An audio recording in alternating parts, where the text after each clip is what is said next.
읽어주는 교과 다섯째 날 9월 11일 목요일 중보.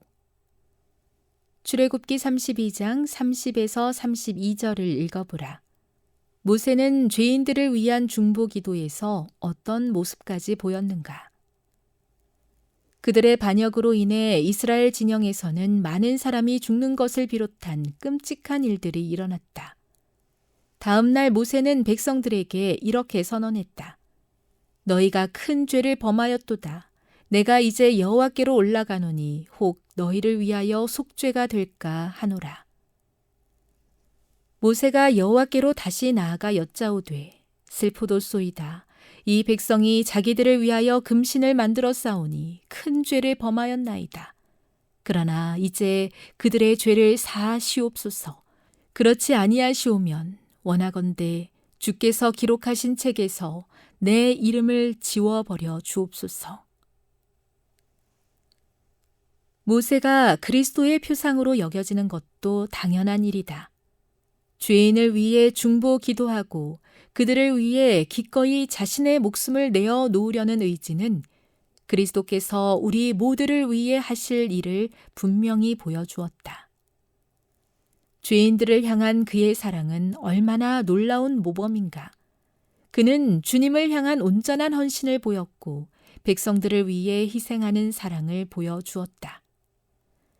출애굽기는 이때에 모세가 산에서 주님과 함께 얼마나 오래 머물렀는지를 말하지 않지만 신명기는 그가 이때 40일 동안 시내산에 있었다고 기록하고 있다. 출애굽기 32장 32절에서 용서하다로 번역된 단어는 짐을 지다 또는 나르다라는 의미를 가진 동사에서 유래했다. 이 동사는 이사야 53장 4절에서 실로 우리의 질고를 지신 예수님에 대해 언급할 때 사용되었고 같은 동사가 출애굽기 32장 32절에서 용서하다로 사용되었다. 이는 구원과 용서의 과정 그리고 하나님이 우리를 구원하기 위해 치르셔야 했던 대가에 대한 강력한 통찰을 보여준다. 그렇다. 모세는 주님께 백성들의 죄를 짊어져 달라고 요청했고 주님은 수천 년 후 십자가에서 실제로 그렇게 하셨다. 출애굽기 32장 32절은 대속의 개념뿐만 아니라 대속을 누가 이루시는지 보여준다. 그분은 바로 하나님이시다. 이 구절은 용서가 어떻게 이루어지는지 보여준다. 그리스도 안에서 하나님께서 우리의 죄를 지셨으며 이것이 우리가 용서받을 수 있는 유일한 길이다. 구원의 계획에 대해 참으로 강력한 표현이며 하나님께서 우리를 구원하기 위해 어떤 대가를 치르셨는지를 우리와 온 우주에 보여주는 것이다. 교훈입니다.